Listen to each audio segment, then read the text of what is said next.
Hello everyone, welcome back on our YouTube channel Tarsem sir tutorial. So guys, चलिए आज की इस वीडियो में हम अपनी पॉलिटिकल की एमसीक्यू सीरीज़ को कंटिन्यू करेंगे। और वीडियो शुरू करने से पहले मैं आप सब लोगों को बता दूं, जो भी आज हमारे चैनल पर फर्स्ट टाइम विजिट कर रहा है वो हमारे चैनल को सब्सक्राइब जरूर करें, वीडियो को लाइक करें, शेयर करें, कमेंट करें और हाँ, बेल आइकन भी ज़रूर दबाएं ताकि आने वाली हर एक वीडियो की नोटिफिकेशन आप सब लोगों तक पहुँच पाए। तो चलिए गाइज, आज की इस वीडियो में गाइज हम लोग डिस्कस करेंगे पॉलिटिकल के एमसीक्यूज़ की सीरीज़ जो हम चला रहे हैं। आने वाले जेके एसएसबी के एग्ज़ाम जितने भी आने वाले हैं, चाहे वो कांस्टेबल का पेपर आने वाला है, आगे आने वाले टाइम पे बहुत वैकेंसीज आ रही है 4000 प्लस, चाहे वो सुपरवाइज़र का है या फिर जितने भी जेके एसएसबी एसएससी के एग्ज़ाम हैं, उन सब के लिए ये जो एमसीक्यू की सीरीज़ है ये बहुत इंपॉर्टेंट साबित होने वाली है। और हर एक सब्जेक्ट की एमसीक्यू सीरीज़ जो है हमारे चैनल पर चल रही है। तो आप कंप्यूटर साइंस की होगी, हिस्ट्री, पॉलिटी, इकॉनमी, जियोग्राफी, हर एक सब्जेक्ट की एमसीक्यू की सीरीज़ आप सब लोगों को हमारे चैनल पर मिल जाएगी, तो आप सब लोग वो भी देख सकते हैं। तो चलिए, अभी तक हम लोगों ने पॉलिटिकल में 70 एमसीक्यूज डिस्कस किए थे और ये बेसिक्स ऑफ इंडियन कॉन्स्टिट्यूशन के रिलेटेड जो हैं ये हमारे एमसीक्यूज में करवा रहा हूँ। तो चलिए आज हम शुरू करते हैं। 70 के बाद हमारे पास 71 का नंबर का एमसीक्यू है। In which of the following situation does the president act in his own decision. कहते हैं कि ऐसी कौन सी सिचुएशन होती है जब प्रेसिडेंट को सिर्फ अपना ही डिसीजन लेना है, फिर वो प्रेसिडेंट ही जो होगा इज ऑन डिस्क्रिशन वो अपने डिस्क्रिशंस को यूज़ करता है। सो वो कौन सा सिचुएशन होती है? In returning a proposal to the council of minister for reconsideration. अगर कोई बिल है या फिर कोई प्रपोजल है, पार्लियामेंट ने पास करके प्रेसिडेंट को भेज दिया और फिर प्रेसिडेंट को लगता है कि भाई नहीं, ये जो है इस पे कुछ क्या होना चाहिए, चेंजिंग होनी चाहिए, और फिर प्रेसिडेंट वापस क्या करेगा, अपनी डिस्क्रिप्शन पावर का इस्तेमाल करके फिर से पार्लियामेंट में वो उसको भेजेगा। तो इसका राइट आंसर हमारे पास रहेगा ऑप्शन नंबर ए। चलिए उसके बाद हमारे पास आ गया next MCQ, question number 72। The prime minister, union cabinet minister, chief minister and council of ministers are all members of. कहते हैं कि प्राइम मिनिस्टर हो गया, यूनियन कैबिनेट मिनिस्टर हो गया, चीफ मिनिस्टर हो गया या फिर काउंसिल ऑफ मिनिस्टर्स हो गए, ठीक है ना। आर ऑल मेंबर्स ऑफ, ये सारे के सारे जो होते हैं ये किसके मेंबर होते हैं नीचे दिया ऑप्शन में से? नेशनल डेवलपमेंट काउंसिल के, रीजनल काउंसिल के, प्लानिंग कमीशन के या फिर जोनल काउंसिल के। सो गाइस, ये इसका राइट आंसर हमारे पास रहेगा option number A, that is national development council. चलिए उसके बाद हम बात करते हैं। The president rule in state means that the state is ruled bye. President rule जब एक स्टेट में लग जाता है तो इसका मतलब क्या होता है? जब प्रेजिडेंट रूल लग जाता है तो उसके बाद जो स्टेट होती है, देखिए वहाँ पर तो गवर्नमेंट जो होती है वो भंग हो जाती है, डिसॉल्व हो जाती है, तो फिर स्टेट में जो होगा वो रूल कौन करेगा? तो president rule in a state means that the state is ruled by. फिर स्टेट को कौन रूल करेगा? Governor of the state. तो इसका राइट आंसर हमारे पास क्या रहेगा? Option number C. चलिए उसके बाद हम नेक्स्ट एमसीक्यू की बात करते हैं। The chief minister, the union minister of the union territory, when such set up exist is appointed by. कहते हैं कि भाई the chief minister of a union territory when ever such a setup exist is appointed by. Union territory का जो chief minister होता है उसको appoint कौन करता है? यानी कि क्वेश्चन का यहाँ पर जो लैंग्वेज है वो ये है कि भाई यूनियन टेरेटरी का जो चीफ मिनिस्टर होता है उसको अपॉइंट कौन करता है? तो उसको कौन अपॉइंट करता है? Lieutenant governor. सो इसका राइट आंसर आएगा ऑप्शन नंबर ए। चलिए उसके बाद हम बात करते हैं नेक्स्ट एमसीक्यू की। Under which article of constitution of India can the president take over the administration of the state in case its constitutional machinery breaks down. कहते हैं कि ऐसी कौन सी सिचुएशन होती है, पहले तो ये कौन से आर्टिकल के तहत जो होता है प्रेसिडेंट रूल लग जाता है भाई स्टेट में? जब स्टेट में प्रेसिडेंट रूल कब लगता है? गवर्नर जब प्रेसिडेंट को कहता है कि भाई स्टेट की जो कॉन्स्टिट्यूशनल मशीनरी है या फिर जो स्टेट में सब कुछ जो है वो अच्छा नहीं है, तो आप यहाँ पर प्रेसिडेंट रूल लगा लीजिए। तो कौन से आर्टिकल के तहत प्रेसिडेंट रूल लगता है? सो गाइज, अगर हम बात करते हैं, तीन टाइप की एमरजेंसीज होती हैं। एक हमारे पास आ गई है नेशनल एमरजेंसी, वो हमारी लगती है आर्टिकल 352 के तहत। चलिए उसके बाद हमारे पास एक होती है फाइनेंशियल इमरजेंसी, वो लगती है आर्टिकल 360 के तहत। और एक हमारे पास होती है जो प्रेसिडेंट रूल लगता है, जिसे हम स्टेट इमरजेंसी भी कहते हैं, ये लगती है हमारी अंडर आर्टिकल 356। तो इसका राइट आंसर क्या रहेगा? प्रेसिडेंट रूल कौन से आर्टिकल के तहत लगता है गाइज? अगर हम बात करेंगे यहाँ पर तो प्रेसिडेंट रूल लगता है हमारा article 356। Option number C will be the right answer. चलिए, the president can make law through ordinance. कहते हैं प्रेसिडेंट जो होता है ऑर्डिनेंस के थ्रू लॉ बना सकता है। क्या? कौन सी सिचुएशन में? तो सो गाइज, इसका राइट आंसर रहेगा during the recession of recess of parliament, not recession, during the recess of parliament. तो ऑप्शन नंबर डी जो इसका रहेगा राइट आंसर रहेगा। चलिए उसके बाद हम बात करते हैं। Which of the following qualification is not essential for a person to become the vice president, कहते हैं कि नीचे दिए ऑप्शन में से ऐसी कौन सी क्वालिफिकेशन नहीं होनी चाहिए एक वाइस प्रेसिडेंट बनने के लिए इंडिया में, स्पेशली अगर हम बात करते हैं। So guys he must be a graduate, ज़रूरी नहीं है, ये जो है कोई ज़रूरी क्वालिफिकेशन नहीं है। सो गाइस इसका राइट आंसर हमारे पास कराएगा ऑप्शन नंबर डी। चलिए उसके बाद हम बात करते हैं, how many types of emergencies have been visualised in the constitution of India, कहते हैं कि कितने टाइप की एमरजेंसीज जो होती हैं इंडिया के कॉन्स्टिट्यूशन में दी गई हैं जो लग सकती है। सो गाइस तीन टाइप की होती है, कौन कौन सी, स्टेट एमरजेंसी, नेशनल एमरजेंसी और फाइनेंशियल एमरजेंसी। अंडर आर्टिकल 352 के तहत लगती है एक हमारी नेशनल एमरजेंसी, और प्रेसिडेंट रूल लगता है स्टेट एमरजेंसी यानी कि आर्टिकल 356 के तहत, और फाइनेंशियल एमरजेंसी लगती है आर्टिकल 360 के तहत। चलिए उसके बाद इसका आंसर रहेगा option number B, that is 3। चलिए उसके बाद हम बात करते हैं क्वेश्चन नंबर 79 की, the impeachment proceeding against the vice president can be initiated, कहते हैं कि जो वाइस प्रेसिडेंट को लेकर इम्पीचमेंट का प्रोसेस होता है गाइस, जैसे प्रेसिडेंट को हटाने के लिए इम्पीचमेंट प्रोसेस चलता है, वैसे ही वाइस प्रेसिडेंट को हटाने के लिए भी इम्पीचमेंट प्रोसेस चलता है। वो जो होता है वो कहाँ से इनिशिएट यानी कि स्टार्ट होता है। अगर हम बात करते हैं प्रेसिडेंट की, तो प्रेसिडेंट का तो भाई किसी भी हाउस से क्या होगा, स्टार्ट हो जाएगा, लेकिन वाइस प्रेसिडेंट की अगर हम बात करते हैं तो उस केस में जो इम्पीचमेंट प्रोसेस होता है वो ओनली इन द राज्यसभा से ही स्टार्ट हो सकता है। तो इसका राइट आंसर हमारे पास क्या रहेगा, इसका राइट आंसर हमारे पास रहेगा डी ऑप्शन। चलिए उसके बाद हम बात करते हैं, who appoints the governor of Jammu and Kashmir, Jammu and Kashmir के गवर्नर, गाइस जहां मर्जी का हो, जम्मू कश्मीर का जहां मर्जी का गवर्नर हो, कौन अपॉइंट करेगा, प्रेसिडेंट ही करेगा on the advice of prime minister. चलिए उसके बाद हम बात करते हैं, the president of India can be removed from his office by the, कहते हैं कि प्रेसिडेंट को उसके ऑफिस से अगर रिमूव करना हो तो कौन रिमूव कर सकता है। सो इसका राइट आंसर हमारे पास रहेगा parliament, option number A will be the right answer. चलिए उसके बाद हम बात करते हैं क्वेश्चन नंबर 82 की,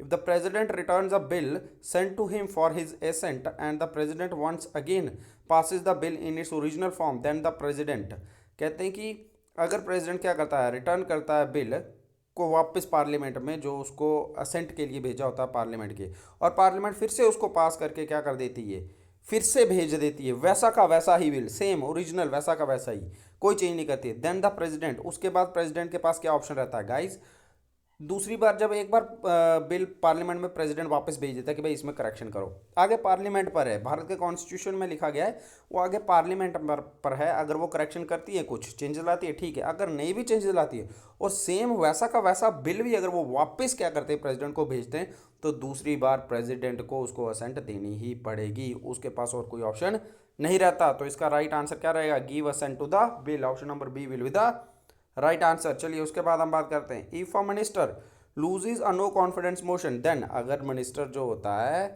क्या करता है, लूज कर देता है नो कॉन्फिडेंस मोशन को, उस केस में क्या होता है guys, the whole of the council of ministers resign, तो सारी की सारी काउंसिल ऑफ मिनिस्टर क्या कर देती है, रिजाइन कर देती है। इसका राइट आंसर रहेगा ऑप्शन नंबर सी। चलिए उसके बाद बात करते हैं, the only instance when the president of India exercise his power of veto related to the, कहते हैं कि ओनली इंस्टेंस, ओनली एग्जाम्पल जिस केस में प्रेसिडेंट ऑफ इंडिया क्या करता है अपनी विटो पावर्स को एक्सरसाइज करता है, वो किसके साथ रिलेटेड होती हैं। सो गाइज उसका राइट आंसर हमारे पास रहेगा Indian post office amendment bill, ठीक है, इसका राइट आंसर हमारे पास रहेगा ऑप्शन नंबर हमारे पास ए रहेगा। चलिए उसके बाद हम बात करते हैं नेक्स्ट ऑप्शन की, नेक्स्ट एमसीक्यू की, the control of the preparation of the electoral roll for the parliament and the legislature vest with the, जो इलेक्शन की रोल होती है, कौन से बंदे वोट डालने के लिए के काबिल हैं और कौन से नहीं है, ये जो इलेक्टोरल रोल होता है इसका जो पूरा का पूरा कहते हैं ना पावर है वो किसके पास रहती है। सो गाइस इसका राइट आंसर रहेगा ये सारा का सारा इलेक्शन कमीशन के पास रहता है, option number B will be the right answer. Then next MCQ की बात करते हैं, what is contained in the 10th schedule of the constitution। so guys overall 12 schedule है, तो जो 10th शेड्यूल है उसमें क्या है गाइज, सो इसका राइट आंसर हमारे पास रहेगा और गाइज डिसक्वालिफिकेशन वाला, सीधा से शॉर्ट में याद रखना है, provision regarding disqualification on ground of defection. चलिए उसके बाद हम बात करते हैं नेक्स्ट एमसीक्यू की, the election commission hold election for, कहते हैं जो इलेक्शन कमीशन होता है वो किस किस के इलेक्शन करवाता है गाइज, तो ये इलेक्शन कमीशन हमारा जो पार्लियामेंट के, स्टेट लेजिस्लेचर के, ठीक है ना, पोस्ट ऑफ प्रेसिडेंट और वाइस प्रेसिडेंट इन सबके इलेक्शन करवाता है। तो इसका राइट आंसर रहेगा ऑप्शन नंबर ए। चलिए नेक्स्ट एमसीक्यू की बात करते हैं, question number 88, for election to the Lok Sabha nomination paper can be filled by, कहते हैं कि जो लोकसभा का इलेक्शन होता है तो उसके लिए नॉमिनेशन पेपर जो होता है वो कौन भर सकता है। So guys any citizen of India whose name appears in the electoral roll of the constituency, तो एक उस कॉन्स्टिट्यूंसी का इलेक्टोरल रोल में उसका नाम होना चाहिए बंदे का, और वो कोई भी बंदा क्या होता है उसके लिए अपना नामांकन जो है वो दे सकता है, तो इसका राइट आंसर रहेगा हमारे पास ऑप्शन नंबर बी। उसके बाद हम बात करते हैं क्वेश्चन नंबर 89 की। In India political parties are given recognition by, Bharat में पॉलिटिकल पार्टीज को रिकॉग्निशन कौन देता है? सो गाइस इसका राइट आंसर बहुत ईजी है, इलेक्शन कमीशन जो होता है पॉलिटिकल पार्टीज को रिकॉग्निशन देता है, ठीक है। 89 क्वेश्चन का राइट आंसर रहेगा। देन 90 क्वेश्चन आ गया, question number 90। The vice president is elected by N electoral college consisting of members of, कहते हैं वाइस प्रेसिडेंट को इलेक्ट किया जाता है और उसमें पार्लियामेंट के लोग वोट देते हैं, तो उसमें कौन कौन से लोग आ जाते हैं? लोकसभा और राज्यसभा दोनों के लोग आ जाते हैं, ठीक है, ओके। सो इसका राइट आंसर रहेगा both, both houses of the parliament, ठीक है, ओके। इसमें स्टेट लेजिस्लेचर के लोग नहीं देते हैं वोट, ठीक है। 91 क्वेश्चन की बात करते हैं। The election commission does not conduct the election to the, election commission जो होता है वो किसका इलेक्शन नहीं करवाता है? नीचे दिए गए ऑप्शन में से लोकसभा का करवाता है, प्रेसिडेंट का भी करवाता है, राज्यसभा का भी हो गया गाइज, लेकिन लोकल बॉडीज पंचायत और म्यूनसिपैलिटीज के इलेक्शन कमीशन नहीं करवाता, बल्कि स्टेट इलेक्शन कमीशन करवाता है, ठीक है, ओके। तो इसका राइट आंसर हमारे पास रहेगा ऑप्शन नंबर डी। चलिए उसके बाद हम बात करते हैं नेक्स्ट एमसीक्यू की। The maximum age prescribed for election as president is, maximum age कितनी चाहिए भाई प्रेसिडेंट की इलेक्शन लड़ने के लिए? मैक्सिमम, मिनिमम है गाइज 35, कितनी है मिनिमम, लेकिन मैक्सिमम कोई प्रिस्क्राइब्ड नहीं है। जितनी मर्जी एज का बंदा क्या कर सकता है, मैक्सिमम जितनी मर्जी एज का बंदा क्या कर सकता है प्रेसिडेंट के इलेक्शन के लिए नामांकन दे सकता है, तो ऑप्शन ए इसका क्या रहेगा राइट आंसर रहेगा। चलिए उसके बाद हम बात करते हैं 93 एमसीक्यू की। The power to decide an election petition is vested in the, election petition की जो पावर होती है ये कौन डाल सकता है गाइज? तो इलेक्शन कमीशन के पास होती है ये power, option number B will be the right answer. Then next MCQ की बात करते हैं। To elect the president of India which one of the following election procedure is used, बोलते हैं भारत में प्रेसिडेंट को इलेक्ट करने के लिए कौन सा इलेक्शन प्रोसीजर यूज़ किया जाता है? तो भाई system of proportional representation use किया जाता है bye means of single transversal vote. So guys इसका राइट आंसर हमारे पास रहेगा ऑप्शन नंबर ए। चलिए उसके बाद हम बात करते हैं क्वेश्चन नंबर 95 की। In what which year were the first general election held in India, Bharat में पहले जनरल इलेक्शन कब हुए थे? गाइज बहुत इजी है, 1952 में वैसे हुए थे, एग्जैक्ट डेट यहाँ पर जो आएगी आपकी यहाँ आएगा 1951-52, तो option number C will be the right answer. चलिए उसके बाद हम बात करते हैं नेक्स्ट एमसीक्यू की। Election to the house of the people and the legislative assembly of the state in India are, कहते हैं कि हाउस ऑफ द पीपल और legislative assemblies of the state के जो इलेक्शंस होते हैं वो किसके बेस पर होते हैं? सो गाइज वो होते हैं अडल्ट फ्रेंचाइजी। ओवरऑल अगर हम कहें तो universal adult franchise. Universal adult franchise का मीनिंग क्या होता है गाइज? अगर हम बात करते हैं तो यूनिवर्सल का मतलब होता है ऑल, अडल्ट का मतलब होता है 18 ईयर्स, और अगर हम फ्रेंचाइज का मतलब का मीनिंग देखते तो वो होता है right to vote, right to vote उसका क्या होता है मतलब होता है। सो मतलब इसका राइट आंसर हो गया जितने भी 18 या 18 साल की ऊपर के उम्र के लोग होते हैं वो वोट देने के काबिल होते हैं। This is the exact meaning of universal adult franchise. चलिए उसके बाद हम बात करते हैं who appoint the chief election commissioner of India. तो गाइज बहुत ईजी है, चीफ इलेक्शन कमिश्नर को कौन अपॉइंट करता है? President. Option B will be the right answer. चलिए उसके बाद हम बात करते हैं क्वेश्चन नंबर 98 की।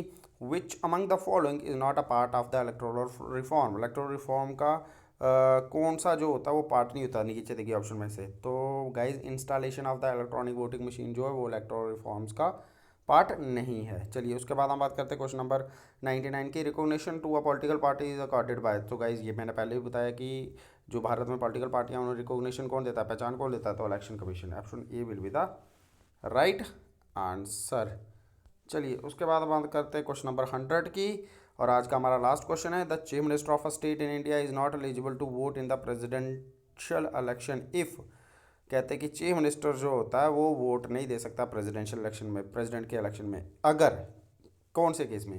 He is a member of the upper house of the state legislature, अगर वो upper house of the state legislature का मेंबर होगा तो वो वोट नहीं दे सकता। तो इसका राइट आंसर रहेगा ऑप्शन नंबर ए। तो चलिए गाइज आज की इस वीडियो में हम यहीं पर रुकेंगे। आज की इस वीडियो में हमने और 30 एमसीक्यूज जो हैं पॉलिटिकल के हमने डिस्कस किए हुए हैं। ऐसे ही करके मैं टॉपिक वाइज हर एक subject, political, history, economy, computer, geography, हर एक सब्जेक्ट के टॉपिक वाइज एमसीक्यूज कवर करवा रहा हूँ, जो आने वाले जितने भी हमारे जेके एसएसबी के एग्ज़ाम है, एसएससी के एग्ज़ाम है, सबके लिए बहुत ही ज़्यादा हेल्पफुल होने वाला है गाइज। तो इसलिए आप सब लोगों से मैं कहता हूँ हमारे इस चैनल को सब्सक्राइब ज़रूर करें, वीडियो को ज़्यादा से ज़्यादा शेयर करें, लाइक करें, कमेंट करें, और हाँ बेल आइकन भी ज़रूर दबाएं। तो चलिए आज की इस वीडियो में यहीं पर रुकते हैं गाइज। जय हिंद।